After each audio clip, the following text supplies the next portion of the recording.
Hi, I'm Erik the Travel Guy. And the way I see it, fantastic experiences await you beyond your backyard. So join me for the next 30 minutes as we explore and learn more about Montgomery County, Virginia. My name is Erik Hastings. Yeah, that's me. And for as long as I can remember, I've always loved to travel. And I still do today. Airlines, hotels, cruises, new places, delicious food, I love all of it. And that's why I've been traveling the world professionally for more than a decade. But what troubles me these days is that Americans are leaving paid vacation time on the table each year at an alarming rate. Well, I want to help fix that. So please consider this a personal invitation to join me each week on my mission to get you traveling more than ever before. Because while the world is a pretty big place to explore, your next vacation is waiting to be discovered not just around the globe, but perhaps just around the corner. Let me introduce you to the places, people, and secrets I've discovered that remind me just how exciting it is to be alive, and hopefully will inspire you to get out of the house and into your next great adventure. I am Erik the Travel Guy, and this is Beyond Your Backyard.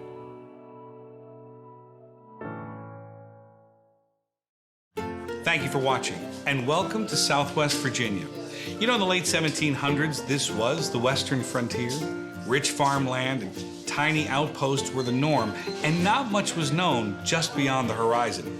It seems almost unimaginable today, but that's why this episode is going to be so surprising.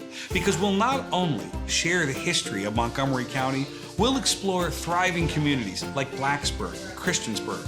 We're going to show you cutting-edge research and technology that's going on right here. We'll also eat delicious food and, of course, have some surprises along the way. I'll give you a hint. 0 to 60 in 2.8 seconds. Let's get started. To get oriented, here's our go-to map. Now, the Commonwealth of Virginia is one of America's 13 original colonies. The county of Fincastle was established back in 1772, and in 1776, Fincastle County was abolished to create Montgomery County, Washington County, and Kentucky County, which in 1792 became the 15th state in the Union. That's the Commonwealth of Kentucky. Radford, which is an independent city, is located here. Christiansburg, which is the county seat, is located here. And Blacksburg is here.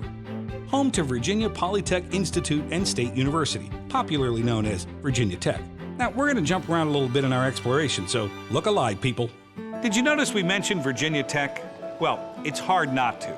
But beyond typical university life, Virginia Tech is home to some of the most innovative and groundbreaking research in the world. These are the students and the faculty that research, test, and in some cases, invent solutions to make our lives and the world a better place to live. What kind of research is going on here? We're kind of redefining the future. That's what we're after. Making new materials, putting them into places, into products and technologies that we haven't done before. And that brings to mind right off the bat, which is kind of a really cool subject, 3D printing. Let's talk about this. Now, where did that idea come from? Like always, people can trace this back to 1800 something. Sure, right? we always can, sure. But in reality, it's really taken a whole new direction in the last 5 years. It's really an exciting time for 3D printing. We're developing new materials and putting them into new applications that we've never done before. I do like the idea of looking at a practical application and working our way backwards, right? Isn't that something you guys talk a lot about and study and try to figure out how are we going to use this and why? Do we need this? No, absolutely. We can start from both sides of the spectrum. Some people want to start with the molecule. What's the molecule going to do? And some people are going to start with the airplane. What's the airplane going to do? Right? So coming up with that continuum of thinking is really the way we approach things now. Hey, funny you mentioned the airplane because, of course, Airbus and Boeing and all the manufacturers, they start asking questions like, how do we make the air cleaner? How do we make them quieter? Yes. How do we get them to go faster? There's a lot to do with the materials that are used in the skin of that plane, right? Oh, absolutely. We're working on every single one of those kind of things here. Take a look at what we're using today. Cameras, tripods. We use this kind of fluffy, kind of material on the microphone. What do they do and how are they changing? Well, the answer is they do a lot of sophisticated things, even for us today, but they're changing dramatically. What if I 3D printed that shape around that microphone? How would it change the attenuation of the sound? How would it influence the durability or the, kind of the integrity of that particular microphone in some way? right behind us, that's a Rolls-Royce engine, I believe? Yeah, absolutely. It's an inspiration. It shows you, kind of the complexity of what we're trying to tackle in terms of new materials and, new engineering. Has the role of university changed and how you educate students changed today, even from 50 years ago? Why? Absolutely, it's changed. We've changed the way we educate just about every day, from what we do in the classroom to how we teach them in the lab. It's constantly changing. I think one of the biggest changes is that we're asking students to not only think about the fundamental things, the molecular things, but also what's the impact on society? What's the impact on our region? How will what you do change the world? And that's a student concern front and center that maybe wasn't so much, 20 years ago. Well, I think this interview has had great chemistry. I don't want to speak for you, but all right. Thank you, sir. Thank you, Professor. Notwithstanding my play on words, it's worth noting that in Blacksburg during the school year, you'll find an energy that is electric with youth and higher learning. And those students and faculty and staff all need to eat. So I set out on a culinary quest to find where the locals go. And my first stop was Rising Silo. They call it Farm to Glass Brewing for a reason, because the brewery is located on a farm. I defended my ping pong championship title, sampled mouth-watering brick oven pizza, and tasted delicious craft beers and kombucha. In Christiansburg, I made my way to the Farmhouse Restaurant. This iconic staple has been serving the community since 1963. The authentic farmhouse, originally part of the Rittinger estate, was built in the 1800s, and in the early 1970s, the old train caboose was added to provide a unique dining venue. I spent some time in the kitchen with the executive chef and prepared one of my favorite menu items, shrimp and grits. So schedule a date night, dine al fresco, and take in that crisp mountain air. If I've said it once, I've said it 1,000 times before. All I really want is a happy, healthy family and excellent fish tacos, right? Oh, right. Well, say hello to Cabo Fish Taco. Come on, Mom. All right, Come on. Unlike most Baja-style restaurants, Cabo combines coastal Mexican cuisine with a unique, healthy California feel. The entire menu features distinct flavors, and the lively atmosphere is filled with energy and fun. But I also heard about this family-owned eatery in Reiner, Virginia, that's taking bison preparation to a whole new level. I opted to learn the secrets of preparing the perfect buffalo burger. So if you're consuming a burger, then you're going to eat a product that is lower in fat, lower in calories, and lower in cholesterol than even boneless, skinless chicken breast, salmon. It is the meat to Honey, eat. here's the problem. You start taking away the fat, you start taking away flavor. What are we gonna do? Not if you cook it correctly. You do not. I can put a burger on that plate that you're gonna love. All right, you wanna see? It's gonna be juicy. Should we do it? It's gonna be great. We're gonna do it? Yes. How long are we cooking this for? It's gonna be a cooking of about 6 minutes. 6 minutes, let's go. Well, is this the patty Yep. here? Let's go. Yeah. Nice and hot, about 600 degrees. Whoa, now, It's 100% bison meat, not mixed with anything else. so, and now you're putting this lid on, which means we're gonna get a convection situation going, right? We're gonna steam, yes, but I'm gonna put that on. We're gonna get a nice little sear on that one side, then we're gonna flip it over, and I'll show you the secret of what we do next. I love a good flip. It's gonna be exciting. Yep. How big is it, a herd? What It is a herd. How big? We just had a new baby a couple weeks ago, and our herd is up to 25 right now. No kidding. Not the largest herd, and well, we're one of the only commercial herds in Virginia, as a matter of fact. Okay. So, but yes. Do you get emotionally attached to them or no? You can, yes, yes. And we try to only get emotionally attached to the females because we keep all the females for breed stock. Got it. The boys, they get a little ear tag number, and then, Time to go. Time to go. How many Yep. burgers are we talking on one buffalo? We can take an animal that weighs around 3,000 pounds, and we get back a yield of about 2,000 pounds back. So we've got the flip going. I just loosen it up, flipping it. Oh my gosh. Look how beautiful. That looks amazing. Yes, secret ingredient, water. Really? Nothing but water. So, shoot and lid. That keeps all those wonderful juices in there, keeps it where it's moist. A lot of people have a misconception that if you're gonna eat a buffalo burger, it's gonna be dry. Dry. This is not gonna be dry. And you can do this on the skillet. Yes. Get that skillet really hot. Cast iron skillet works perfectly. Nice, non-stick skillet. Just get it hot. Don't put any oil in there. You don't want anything. This grill is perfectly seasoned. So No oil. no oil, nothing. Why hasn't this just taken off like crazy in this country? It's because this country was raised on beef, because you know, we kind of moved from venison. Once beef was... Well, I think the Indians knew what they were doing. I mean, because they totally utilized the entire animal, and that's what we do. I mean, we use the meat, we use the hide, we use the bones, we use the hoofs, we use the caps, everything. So, and I think a lot of people don't want to go to the work of doing it. It is a lot of work. It's more than, you know, just taking a cow, you know, to the butcher and everything. Yeah. But, you know, we try to process things and do things the right way, you know, and use everything. But this is a mental thing. It is, yes. Right? We Very just much. get it from here to, I think you said here. Then we're good. Exactly, yes. This is why we're doing this today. Yeah. Get a little cheese. Nice. Lettuce, tomato, onion, that's it. Yeah. What are we going to serve this with? We're going to serve it with my grandmother's macaroni and cheese. She taught me how to make this macaroni and cheese when I was a little girl, and I told her that whenever I had my restaurant, that I was going to serve her macaroni and cheese in my restaurant. And I held true to that. Cheers. Perfect. Thanks for having us. Absolutely. You know, Montgomery County is synonymous with beautiful natural landscapes to both explore and enjoy. You know, visitors come year after year for a myriad of reasons, including lifelong memories. This county is a four-season destination, with peak season being autumn, when nature displays a cornucopia of colors. The land is ready for harvest, and the air is crisp, with a gentle breeze rolling off the Appalachian Mountains. These are the same views the earliest settlers enjoyed nearly 250 years ago. And to learn more about colonial life, we stopped in at historic Smithfield Plantation, a legacy of American leadership. Situated at the western edge of the Virginia Tech campus, Smithfield was constructed in 1774 and served as the family home of Colonel William Preston. In 1776, the county was formed and declared its independence from Great Britain. Colonel Preston was appointed county lieutenant, and Virginia Tech evolved from an institute started by the Preston family. You'll love the costume interpreters who relate the experience of plantation life for a colonel leader and his family in the 18th century. Oh, hi. You know, I've spent hundreds of hours exploring national parks around this country.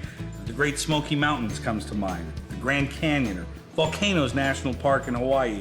Places where the vistas are so spectacular, you have to get out of the car and into them to truly appreciate their grandeur. Well, back here in Montgomery County, getting outside is both easy and most assuredly worth your time.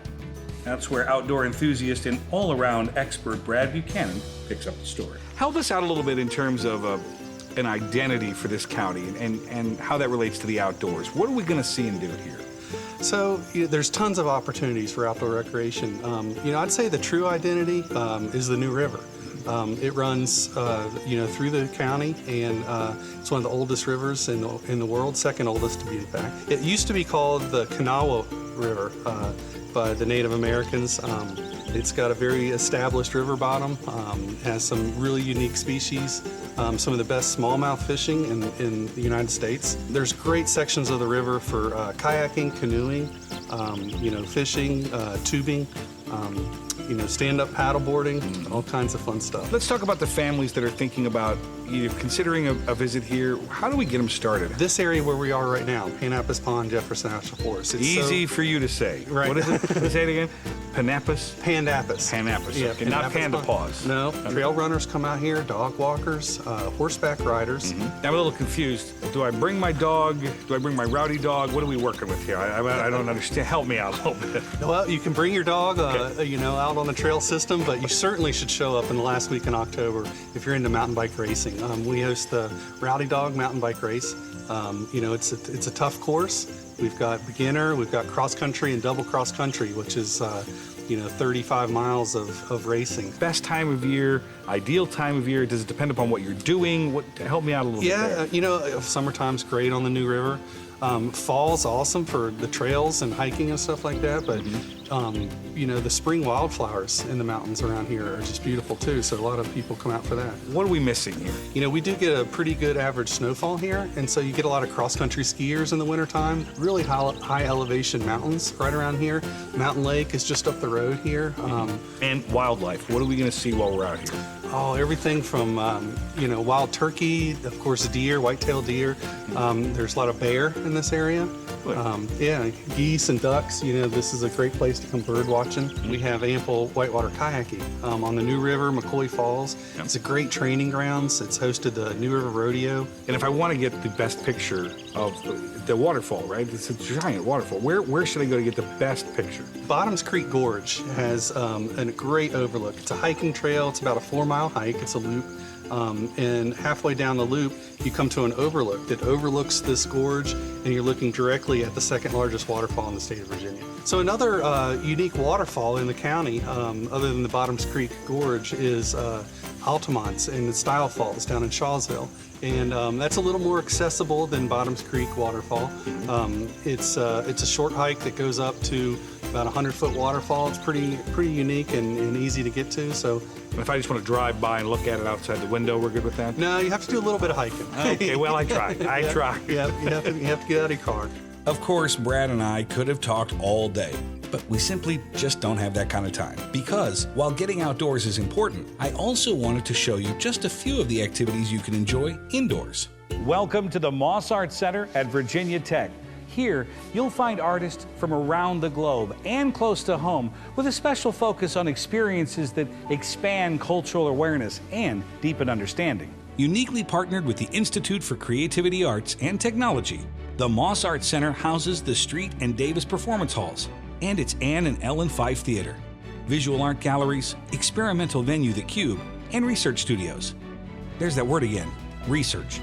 Close by, you'll find the Lyric Theater is an excellent choice for live performances, and the local music scene is full of life. If you're researching to bring the family, not to worry. You'll also discover the Christiansburg Aquatic Center, the Blacksburg Children's Museum, and those are just a few of the places we have time to mention. Back outside, I made one last stop for some serious horsepower. That's why we met up with Andy Schott. He's the project director for the Center for Automated Vehicle Systems, which means he gets to test really cool vehicles. Andy Schott, it's good to meet you, sir. Good to meet you, sir. Thank you very much. You know, this interview isn't going to drive itself. So, yes, it is happening. I said it and I got it right off the top.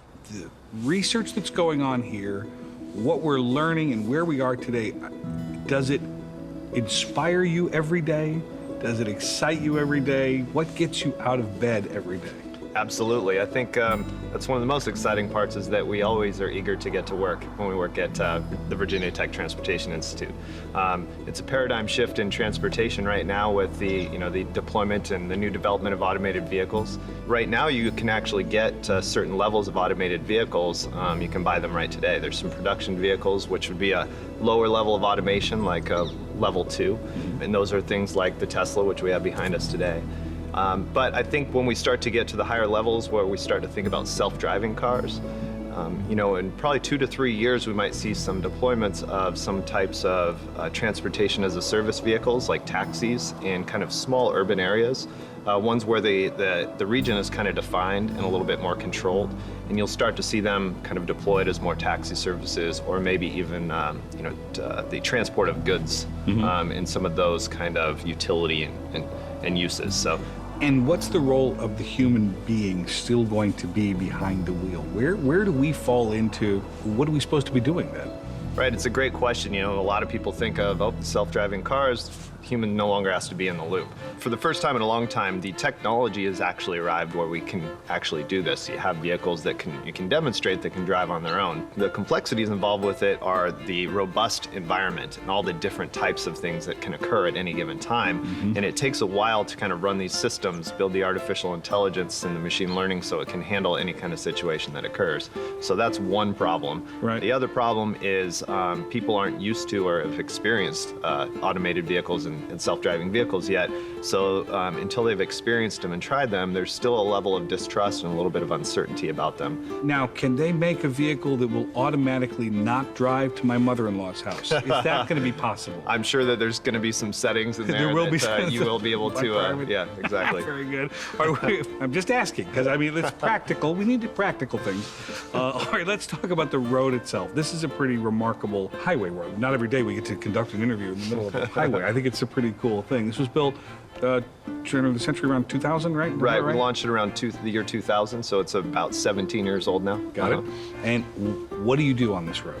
What goes on out here? So this road was actually built to potentially someday even connect to the interstate through these mountains as a way to help bypass traffic. But in the interim, in the meantime, we wanted to also use this as a research facility. So they built a segment of it available to us to do research. What makes this a smart road is that we've essentially built it to have a lot of different communications and features that most normal roadways don't have. For example, we can create weather on about a half mile of this stretch, rain, fog, and snow, so that we can really do research in kind of all different weather conditions. We also have a variable lighting section that's just under a mile long, and that allows us to actually create 95% of the roadway lighting in the US, the overhead roadway lighting. So we can change the heights of the different lighting, the types of lighting units that are used, and that helps us basically create almost any kind of environment that's in the US and on our nation's roadways, so that we can test new technology, we can test tires, we can look at lane lines, visibility of lane lines on wet pavement versus dry pavement. And also we have 14 different types of concrete and pavement on here, so we can really look at a variety of things. Really? 14? How long is it? We actually just extended a piece that will be opening up next month, so that makes it about 2.5 miles long now. You guys actually open up this facility to the public, I think a couple times a year, is that right? Right, we do an open house. We allow public to come visit. We also do a couple school days. So we have, 400, 500 students from all sorts of different schools around the New River Valley come and take a look and go through a variety of our centers and look at technology and come see the road. Got it. And how fast are cars going up and down here? You can do speeds upwards of 65, 70 miles an hour on this road. It's ready to basically open at any time, so it's built to DOT specifications. Are people surprised at how much cutting-edge research is really going on, not just at VTTI, but around the entire campus? There's a lot of Hokies out there. Right. There's a lot of alums out there, and the word gets spread. You'll find Hokies all over the nation. But people are surprised about the level of technology and research that's going on at Virginia Tech. And even people in Virginia don't know about the tremendous facilities we have here. And you personally, what do you love most about the gig? I love the ability Besides to... standing doing this interview. I mean, I'm sure that was first on your list. Of course. So duh. close number 2 to Yes, having this interview very with you. nice. It would be, I get to see some of these new vehicles and the new technology before they're deployed. I think the biggest thing for me is that we have the potential for saving a lot of lives. It's upwards of 40,000 fatalities a year, and a significant portion of that is due to human error and human contributing to that problem. And if we can safely and efficiently kind of remove the human from the loop, we have the potential to save a lot of lives. And I think that that's probably the most exciting thing for a lot of us, is that we can really make a difference on our roadways. Now, the legal department has cleared this to actually happen, so do I get to actually hang out in this car and we get to drive around a little bit in it? Yeah, I think we can give you a shot. This is gonna get crazy. Getting behind the wheel of a self-driving car reminded me that this country is full of ways to get close to nature. One of the most scenic drives close by is the Blue Ridge Parkway. This scenic drive stretches 469 miles from up near Charlottesville, Virginia, south to North Carolina. It's part of the National Park Service, and it's an excellent means to explore this part of the country. Sadly, that's all the time we have for this episode, but that's okay, because I'd like you to make time to visit Montgomery County, Virginia. I'm Erik the Travel Guy. Thank you for exploring beyond your backyard. Well, say hello to Cabo Fish Taco.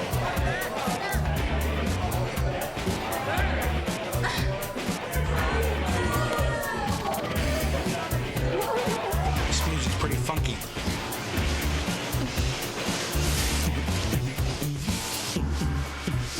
No?